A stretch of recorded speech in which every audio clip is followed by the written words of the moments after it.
भारतीय की और हर हिंदू की जो एक बहुत बड़ी भावना और इच्छा थी वो पूर्ण होने जा रही है।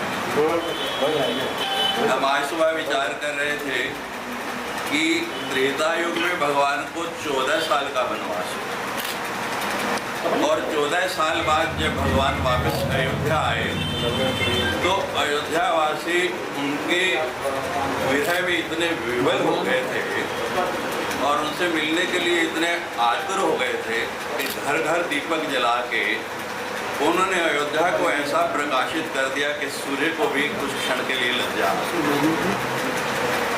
और अब कलयुग में लगभग 500 वर्ष के बाद भगवान अपने उस स्थान पर वापस आ गए। बड़ा लंबा अंतराल है। अगर 14 साल बाद दिवाली इतनी सुंदर मनाई गई तो 500 साल के बाद तो इतनी भव्य होनी चाहिए कि भारत का एक भी घर ऐसा नहीं बचे कि जहां दीपक प्रकाशित न हो। 5 अगस्त का दिन हिंदू वैदिक सनातन संस्कृति के लिए बहुत खुशी का दिन है, जिस दिन के लिए हमारे सद्गुरुओं ने महापुरुषों ने शहादत दी है। और आज वह 5 अगस्त का दिन भगवान श्री राम का मंदिर, जिस राम जी के दर्शन के लिए जीव को अनेकों जन्म लेने पड़ते हैं और भगवान श्री राम का मंदिर अयोध्या में बनने जा रहा है, उसका उद्घाटन, उसकी फाउंडेशन, उसका नींव करण होने जा रहा है। हम सब भारतवासियों को खुशी मनानी चाहिए और 5 अगस्त को हर व्यक्ति को एक एक वृक्ष लगाएं और भगवान श्री राम का ध्यान करें, उनकी प्रार्थना करें, वंदना करें। जय श्री राम। धर्म प्रेमी बंधुओं, आप सबको हमारी ओर से ये प्रार्थना है, मैं डोगरी में कहूँ कि तो सारे 5 तारीख भगवान श्री राम जन्मभूमि अयोध्या से शिलान्यास होने जा रहा है। उस पवित्र मौके पर, उस खुशी के मौके पर सारे लोग अपने अपने घर 5-5 दिए जलान और एक वृक्ष जरूर लगान, ताकि वो वृक्ष जिन्ना जिन्ना लहरा बड़ा होए तुसीं की राम भक्ति का और ज्यादा वो वृक्ष प्रचार कर रहा है, वो वृक्ष तुसीं की प्रेरणा दे और तुस नित्य राम के प्रति और ज्यादा श्रद्धा रखो और ज्यादा बल पकड़े थोड़ी राम भक्ति। राम नाम बिना आराम नहीं, मंदिर बने बिना विश्राम नहीं। 5 अगस्त को नींव रखाएंगे, घर घर हम दीप जलाएंगे। राम नाम बिना आराम नहीं, मंदिर बने बिना विश्राम नहीं। 500 वर्ष के बाद श्री राम जी अयोध्या में विराजमान होने वाले हैं, उसके लिए सभी भारतवासियों को हमारी तरफ से शुभकामनाएं। जय श्री राम। मैं अपने आप की बड़ा सौभाग्यशाली समझाना कि सानू एक अवसर दिखने की मिले है कि 500 साल बाद श्री राम जी का मंदिर अयोध्या में बनने जा रहा है। तो मैं सारे जम्मू वासियों ते पूरे देश की ते पूरे वर्ल्ड की एक गुजारिश करूँगा, घर घर दीप जलाओ ते इस पर्व की खुशियाँ मनाओ। ठीक है, पूरे संसार में इस पर्व की खुशियाँ मनानी चाहिए क्योंकि सारे वास्ते बड़ा जरूरी है। राम जी के जेडे भी भक्त ने सारे अगे ये अपील है कि 5 अगस्त की इस पर्व की बड़ी खुशियाँ करें मनाओ। ठीक है, तो 2 लाइना मैं श्री राम जी के चरणों में रखना चाहूँगा। एक भजन। सर पे मुकुट सजे मुख पे उजाला, हाथ धनुष गले पुष्प की माला, हम दास हैं इनके ये सब के स्वामी, अनजान हम ये अंतर्यामी। शीस झुकाओ राम गुण गाओ, बोलो जय अयोध्या के अवतारी, राम जी की निकली सवारी। अरे राम जी की लीला है न्यारी न्यारी, राम जी की निकली सवारी, राम जी की लीला है न्यारी न्यारी। तो जय श्री राम। 5 अगस्त 2020 12:15 और 15 सेकंड विश्व की एक अविस्मरणीय और अविश्वसनीय घटना घटित होने जा रही है।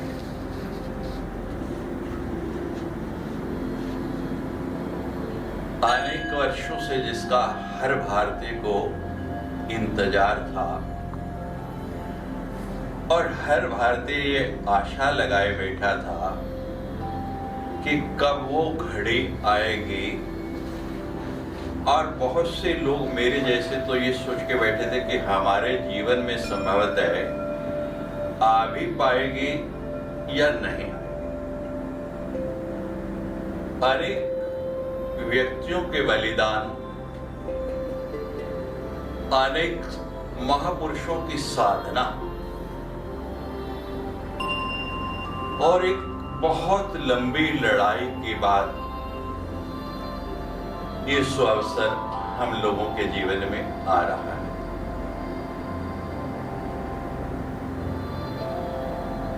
लाल कृष्ण अडवाणी जी की रथ यात्रा, रितंबरा की हुंकार, मुरली मनोहर जोशी के जोश भरे वक्तव्य, उमा भारती की सशक्त और प्रचंड आवाज और जन जन के मन की आकांक्षा, हर गांव से, हर नगर से, हर घर से रामशिलाओं के रूप में अनेक ईंटों को इस मंदिर निर्माण के लिए अयोध्या भेजा गया। और हर व्यक्ति ये आस लगाए बैठा था कि मंदिर कब प्रारंभ होगा। और अब वो सपना साकार होने का सुंदर अवसर आ गया है।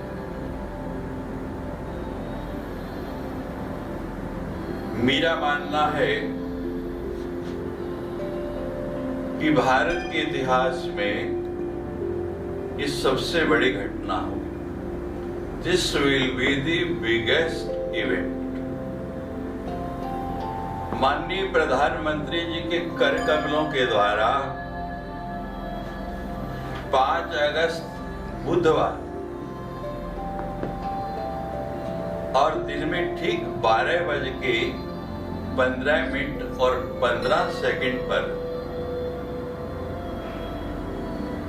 जब वो शिला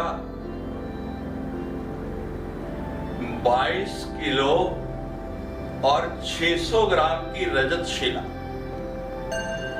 प्रथम शिला का शिला अर्पण होके उस मंदिर की नींव रखी जाएगी, शिलान्यास हो जाएगा, तो हर भारतीय को ये लगेगा कि अब उनके इष्ट भगवान प्रभु राम अपने उस स्थान पर जो उनकी जन्मभूमि है वहां विराजमान होने जा रहे हैं। मंदिर कैसे और कैसा भव्य बनेगा, इसी पर कल्पना जो है, जब नेत्र बंद करते हैं तो दृश्य नेत्रों के सामने साकार होने लगता है। अभी उसका आकार और बढ़ा दिया गया, गुंबद और बढ़ा दिए गए। और मेरा मानना है कि त्रेता युग में अयोध्या में दशरथ के जिस राजमहल में भगवान का अवतरण हुआ, अब जो मंदिर बनने जा रहा है वो उससे कई गुना सुंदर होगा।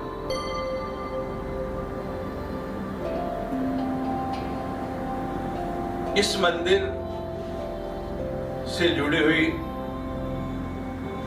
जो तारीख है और जो दिन चुना गया है, उसका महत्व विशेष तौर से हमारे प्रदेश के लोगों के लिए इसलिए भी बढ़ जाता है कि इसी तिथि को आज से 1 वर्ष पूर्व जो भारत माता के माथे पर एक कलंक और अभिशाप था कि एक देश होते हुए 2 निशान, 2 ध्वज, 2 कानून, वो सब समाप्त हो गया। अब पूरे भारत के अंदर एक ही संविधान, एक ही ध्वज और एक देश का राज्य चलेगा।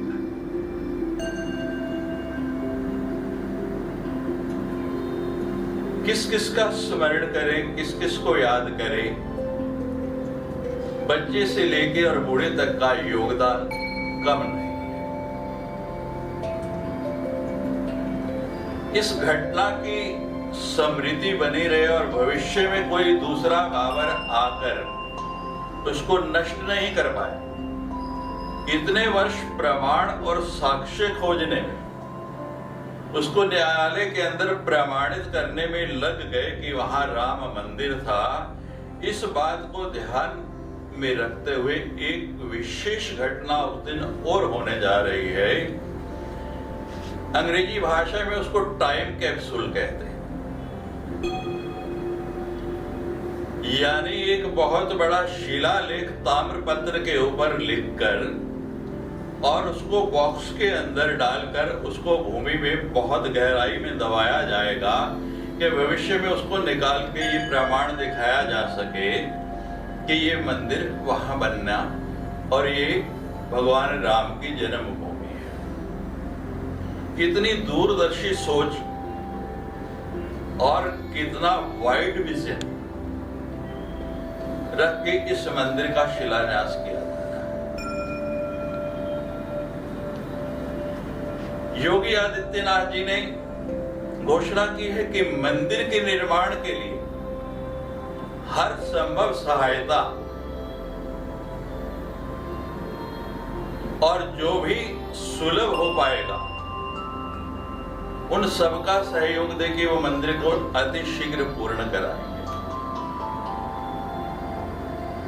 ये सरकार के कार्य है। मंदिर का शिलान्यास होने जा रहा है, मंदिर बनने जा रहा है, इसमें अब कोई संदेह नहीं है। No doubt about it.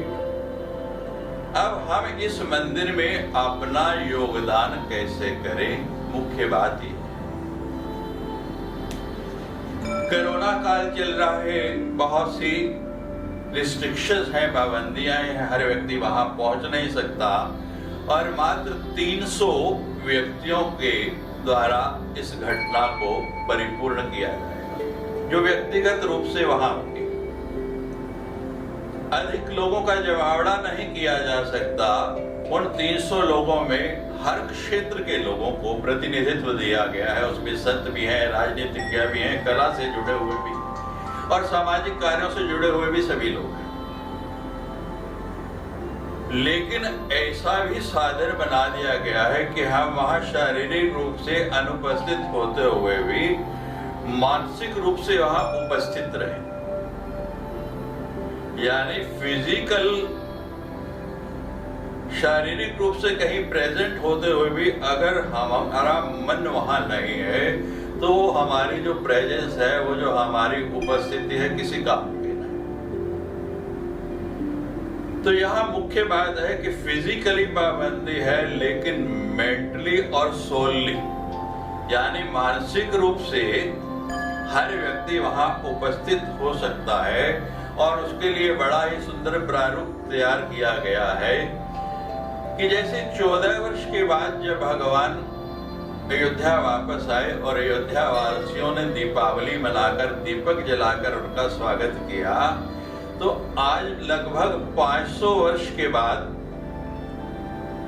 कली में भगवान पुनः वहां वापस आ रहे हैं। 500 वर्ष का लंबा वनवास।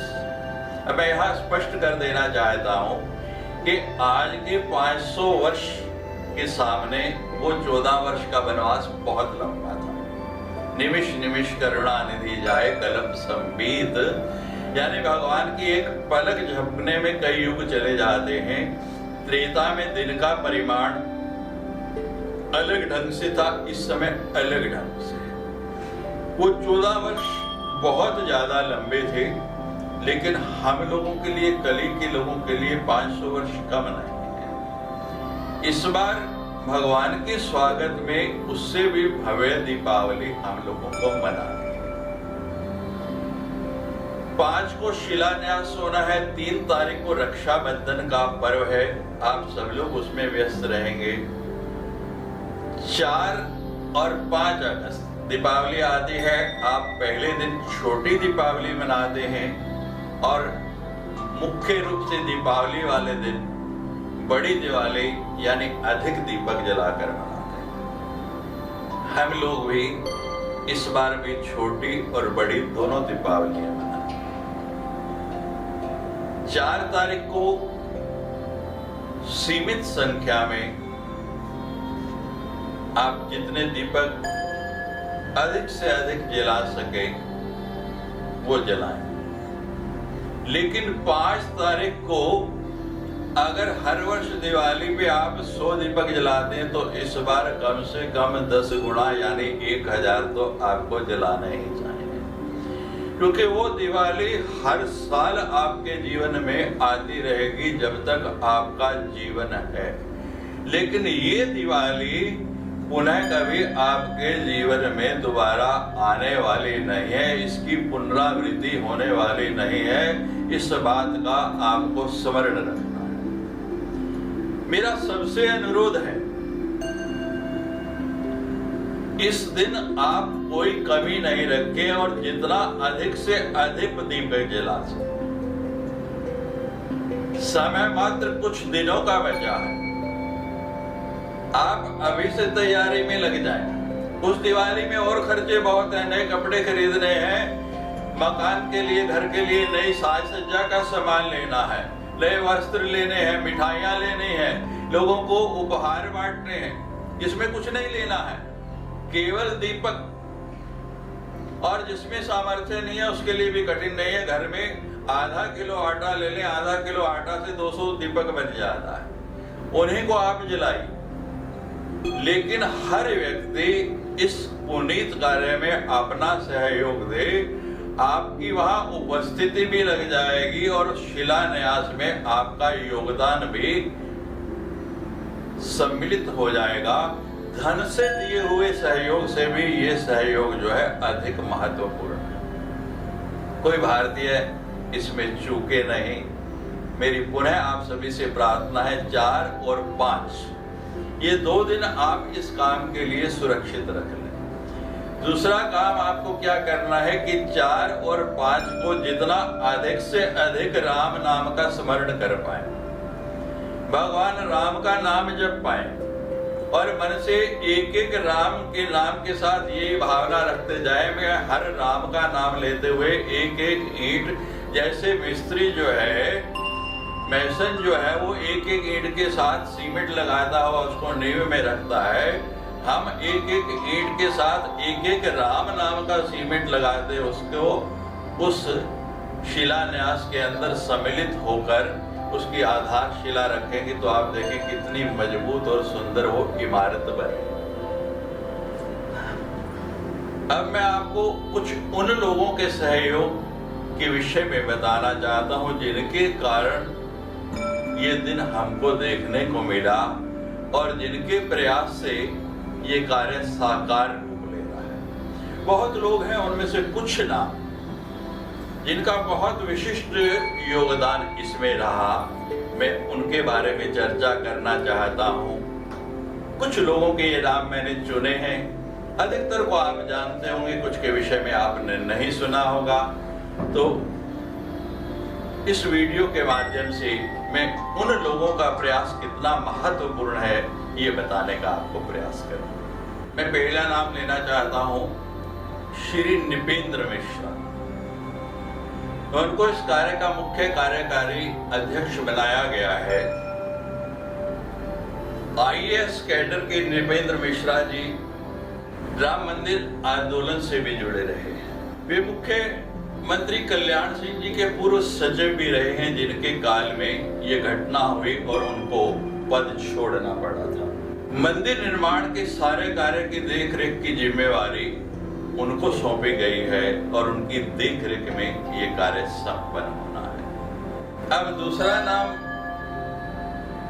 चंपत राय जी का, जिनसे आप परिचित होंगे, वो विश्व हिंदू परिषद के उपाध्यक्ष और राम मंदिर आंदोलन से बहुत समय से जुड़े रहे हैं। उनके कंधों के ऊपर राम मंदिर के निर्माण की अहम जिम्मेदारी है। श्री राम जन्मभूमि तीर्थ क्षेत्र ट्रस्ट के भी वो सदस्य हैं और उनको कई बार महासचिव की जिम्मेदारी भी मिली है। ये पद भी उनको दिया गया है। इस आंदोलन को खड़ा करने में राम मंदिर का जो ये इतना लंबा एजिटेशन चला, ये आंदोलन चला, इसमें उनकी बहुत बड़ी और प्रमुख भूमिका रही है, इसलिए मैंने उनको स्मरण करना भी आवश्यक समझा। तीसरा नाम महंत नृत्य गोपाल दास जी का। इतनी आयु हो गई, इतने वयोवृद्ध हो गए, लेकिन उनकी भूमिका को देखें तो पूरे जोश के साथ वो इस आंदोलन में खड़े रहे और इसको कोर्ट में जाकर के भी लड़ते रहे। राम भूमि जन्मभूमि ट्रस्ट के वे अध्यक्ष हैं और ऐसे में राम मंदिर निर्माण के लिए उनको ही सबसे अहम जिम्मेदारी कोर्ट ने सौंपी है कि उनके द्वारा ये निर्माण कार्य प्रारंभ होगा। महंत नृत्य गोपाल दास जी दशकों तक इस मंदिर के आंदोलन के संरक्षक की भूमिका भी निभाते रहे। हम ये कह सकते हैं कि ये सब उन्हीं के प्रयासों से जाकर के पूर्ण हुआ है, उन्हीं के सतत इस कार्य से लगे रहने से ये दिन हमको देखने को मिल रहा है। अब चौथा नाम मैं लेना चाहता हूँ के पराशरण का। जिस दिन ये फैसला आना था और सबकी नजर थी कि मुख्य न्यायाधीश क्या निर्णय देंगे, तो सुप्रीम कोर्ट के वरिष्ठ वकील के पराशरण की भूमिका जो है इसमें बहुत ही महत्वपूर्ण है। वे भी राम जन्मभूमि तीर्थ ट्रस्ट के स्थायी सदस्य हैं। पराशरण ने सुप्रीम कोर्ट में अयोध्या के केस को बहुत लंबे समय तक चढ़ा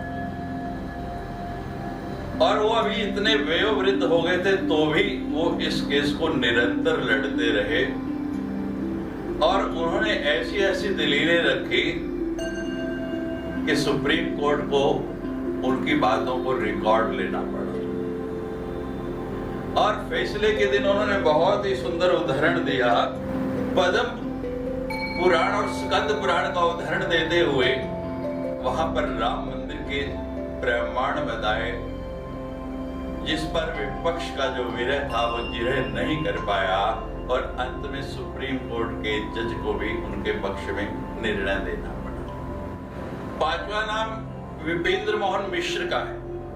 राजघराने के केवल एकमात्र वही व्यक्ति है और उनकी भूमिका भी प्रमुख है और वो भी इस कार्य के लिए लालायित थे कि कब भगवान राम का मंदिर वहां बने।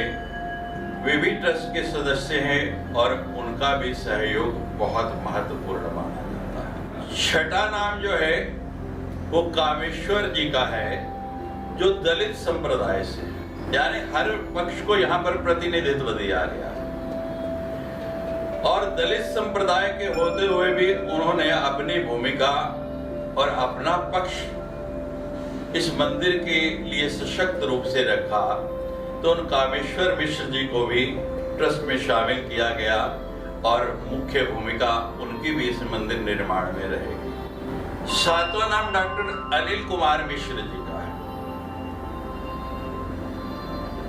डॉक्टर अनिल कुमार मिश्र जी, उनके विषय में मैं बताऊं तो राम जन्मभूमि मंदिर के स्थायी सदस्य होने के साथ साथ अयोध्या की लक्ष्मणपुरी कॉलोनी में रहते हैं और उन्होंने इस पूरे आंदोलन को अपनी आंखों से अपने समक्ष घटित होते हुए देखा है।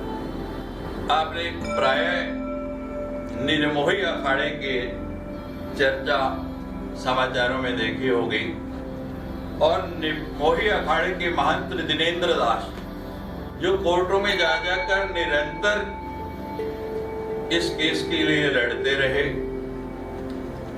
और उन्होंने बहुत प्रयास करके, बहुत ही कोशिश करके और अपना अमूल्य समय और श्रम देके इस कार्य को अपने लक्ष्य तक पहुंचाया। शंकराचार्य वासुदेवानंद सरस्वती जी महाराज, जिनको ज्योतिष पीठ का शंकराचार्य, बद्रीनाथ जी के शंकराचार्य के रूप में लोग जानते हैं, वो भी प्रारंभ से ही राम मंदिर आंदोलन से जुड़े रहे। उनको भी ट्रस्ट का सदस्य बनाया गया है और उनकी बहुत बड़ी भूमिका है कि पूरे भारत में घूम घूम कर जन जन तक उन्होंने संदेश को पहुंचाया और आज वो जो उनका सपना था साकार होने जा रहा है। लोग मंदिर निर्माण होता हुआ देखने के लिए। अगला नाम वयोवृद्ध संत युग पुरुष परमानंद जी का। वे भी मंदिर ट्रस्ट के 27 सदस्य हैं। उनका आश्रम हरिद्वार के अंदर है और बहुत अच्छे संत हैं। और विदेश में जब पूरे विश्व के संतों का सम्मेलन हुआ तो उन्होंने जाकर वहां पर भारत का पक्ष रखा और उन्हीं की शिष्या रितंबरा, जिनके भाषण और जिनकी ओजस्वी वाणी को सुनने के लिए लोग सड़कों पर ऐसे खड़े हो जाते थे जैसे कर्फ्यू लग रहा है, उनकी भी इस आंदोलन में प्रमुख भूमिका है। और अभी 2 दिन पहले जब हरिद्वार से जगस्थान से वहां की मिट्टी और तीर्थ स्थलों का जल भेजा जा रहा है, तो हरिद्वार से जो कलश भेजा गया वो भी उनके कर कमलों से ही वहां से रवाना हुआ और उस दिन उनकी उपस्थिति भी वहां रहेगी। स्वामी गोविंद देव गिरी जी का नाम किसने नहीं सुना। अनेक नगरों में, अनेक स्थानों पर वो बहुत सुंदर गुरुकुल चला करके और बालकों को हमारी परंपराओं की जानकारी दे रहे हैं, उनका विद्या अध्ययन करा रहे हैं। और राम मंदिर के आंदोलन में बड़े अच्छे वक्ता, महाभारत, गीता, श्रीमद् भागवत, रामचरितमानस, कोई भी विषय हो तो ऐसे वो उसका वर्णन करते हैं कि सजीव उसके स्वरूप को आपके सामने खड़ा कर देते हैं। उनका प्रयास भी इस मंदिर निर्माण में कम नहीं है और उनके योगदान से इस मंदिर का एक स्तंभ और खड़ा होने जा रहा है। जगत गुरु माधवाचार्य स्वामी विश्व प्रणव जी का, वो भी प्रारंभ से ही इस आंदोलन से जुड़े हैं। गांव-गांव, नगर-नगर उन्होंने पैदल भ्रमण करके भी इसका प्रचार किया, लोगों को इसके लिए जागरूक किया। तो उनको भी ट्रस्ट का स्थायी सदस्य बनाया गया है। उनकी भूमिका भी सराहनीय है। उत्तर प्रदेश सरकार के प्रतिनिधि के तौर पर अविनाश अवस्थी, उनको इसकी देखरेख के लिए नियुक्त किया गया है और उनकी भी राम मंदिर आंदोलन में प्रारंभ से बहुत भूमिका रही। उनको भी बहुत बहुत साधुवाद है और आज उनको बहुत प्रसन्नता हो रही होगी कि उनकी देखरेख में ये मंदिर का कार्य पूर्ण होने के लिए जा रहा है। अब ये कुछ तथ्य मैंने उन लोगों के आपको बताए जो इस राम मंदिर निर्माण की रीढ़ की हड्डी है, जिनके सहयोग के बिना शायद ये पूर्ण नहीं हो पाता। लेकिन मैं सही में कहूं तो भारत के हर नागरिक का, भगवान राम के हर भक्त का सहयोग कुछ कम नहीं है, सराहनीय है, स्तुत्य है। सबकी भावनाएं आज परिभाषित हो रही हैं। सबके मनों की जो ललक थी उसकी ध्वनि भगवान राम तक उनके लोक में पहुंची है और ये सबके सहयोग के कारण सबके प्रयास के कारण और सबके योगदान के कारण संभव होने जा रहा है। उन राम भक्तों को शत शत नमन है जिन्होंने इस कार्य के लिए अपने प्राणों की आहुति दी। उन सभी लोगों को मेरा शत शत नमन है जो इतने वर्षों से अपना घर बार छोड़ के नगर नगर घूम के इस आंदोलन को गति देने के लिए प्रयासरत रहे। काम यहीं समाप्त नहीं हो जाए, केवल नींव रख दी, शिलान्यास हो गया और मंदिर बन गया। हमको बैठना नहीं है, बहुत श्रम साध्य है और बहुत